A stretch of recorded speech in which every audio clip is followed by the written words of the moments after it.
It's అద్భుతం. It's absolute interview. కొన్ని memes చూపిస్తాను మీకు సరదాగా. మీమ్స్ ఫాలో అవుతారండి?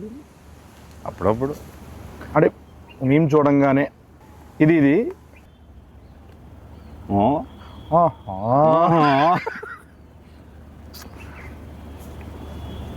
మిరపకాయ ఇది అయిందా?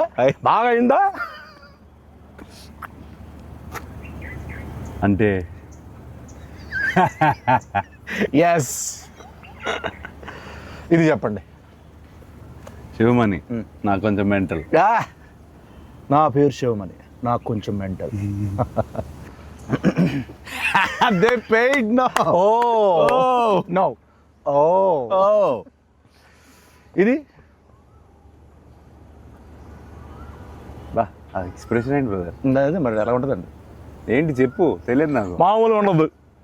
బిల్డప్ బాబాయ్ చెప్పండి. మామూలుగా ఉండదు. మామూలుగా ఉండదు. గుంటూరు స్లాంగ్ అండి ఇది. గుంటూరు స్లాంగ్. ఇలా మామూలుగా మీరు ఎక్కువ మీ సర్కిల్లో ఈ ఎక్స్ప్రెషన్ ఎవరికి ఇస్తారు? బాబు అని చెప్పారు కదా, వాడిగా ఇస్తాను. ఓకే. వాడు ఏదో ఒకటి చేస్తుంటాడు. ఇది మీ రియల్ లైఫ్లో ఎప్పుడు పడతారు? ఎవడ మమ్మీ, ఎవడేడు, ఏంటి మమ్మీ? మళ్ళీ వాడి పేరే వస్తుంది, బాబు గారి పేరే వస్తుంది. సో బాబు అనే వ్యక్తి కలవాలి, అందరు కలవాలి. వాడు రాడు, వాడికి సిగ్గు. మీ లైఫ్లో చాలా కీ రోల్ అయితే మనోడిది. అంటే వాడి లైఫ్లో నాది కీ రోల్. అది మెయిన్. అలా అంటారా? హలో మాస్టర్ అంతే. మనం అక్కడి నుంచి అలా వెళ్దాం ఉండదు, బాగుంటుంది. డైరెక్టర్ గారు మీ గురించి చాలా దగ్గర చాలా చోట్ల చెప్పాలనుకుంటున్నారు, కానీ ఆయన వల్ల కుదరలేదు, రాలేదు. పాపం మేమే బుక్ చేస్తాము. డీటెయిల్స్ మిక్స్ ఎడిట్, ఈ డైలాగులు, డబ్బింగ్ అన్ని చూసుకునేసరికి పాపం తిరుపతి ఈవెంట్ కూడా మిస్ అయిపోయాడు. డ్రీమ్ అయింది. ఫస్ట్ రోజు నాకు చెప్పారు తెలుసా, పాపం నాగేశ్వరం మనడుతో నేను సినిమా చేస్తున్నాను, మా ఊర్లో తిరుపతిలో ఫంక్షన్ పెట్టుకోవాలి. పాపం తిరుపతి రాలేకపోయాడు. సక్సెస్ మీట్ అక్కడ పెడతారు. నేను చెప్పాను కదా, ఇప్పుడు నేను మాట్లాడను. ఇదండి ఆయన పెట్టారు ఒకటి మీ గురించి. నాకు అఖిల్ గారి విషయంలో చాలా అన్ఎక్స్పెక్టెడ్ గా సర్ప్రైజింగ్ గా అనిపించిన విషయం చాలా మొన్నే జరిగింది.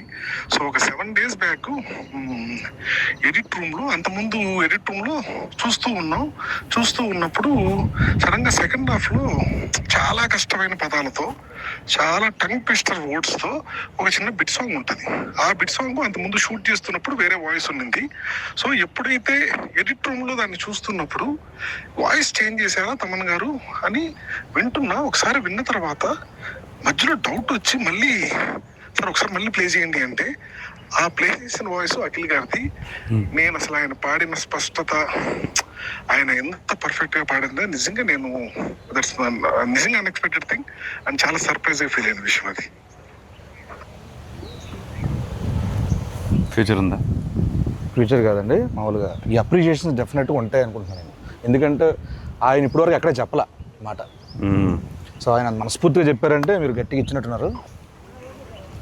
ఇలా జూలై 10th ఆడియన్స్ నుంచి ఈ అప్రిషియేషన్స్, ఈ సక్సెస్ రావాలని మనస్ఫూర్తిగా కోరుకుంటున్నాను. అయితే మనందరికీ, అంటే కో యాక్టర్స్కి అంటే మాకు అందరికీ ఇది మంచి సినిమా అవ్వాలని మనస్ఫూర్తిగా కోరుకున్నది.